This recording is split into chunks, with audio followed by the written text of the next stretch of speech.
Les gens que vous voyez là en train de kiffer leur vie sont à Tel Aviv, donc à seulement quelques dizaines de kilomètres de Gaza.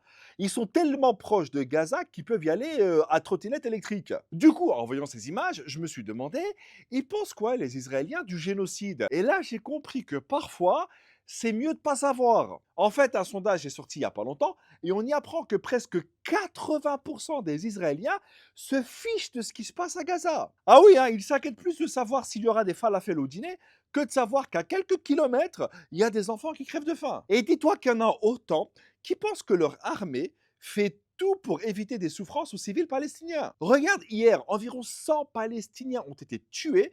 Ben pour la majorité des Israéliens, c'était juste un mercredi. Attends, il y a pire. Selon un autre sondage d'une université israélienne sorti il y a 3 mois, plus de la moitié des Israéliens pensent qu'il n'y a pas d'innocents à Gaza. Donc un mec armé et un nourrisson de 3 mois pour eux, c'est la même menace.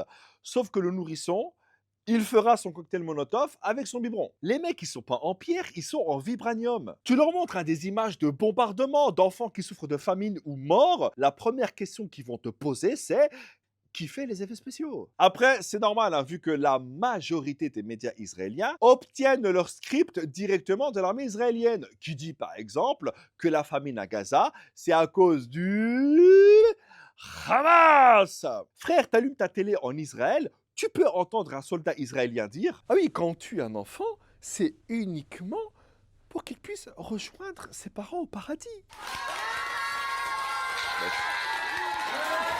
Et là, vous allez me dire: «Oui, mais Abdel, il y a plein de manifestations en Israël». C'est vrai, mais les Israéliens qui demandent la fin du génocide restent minoritaires. Ah, il doit y en avoir, 4, allez, 7.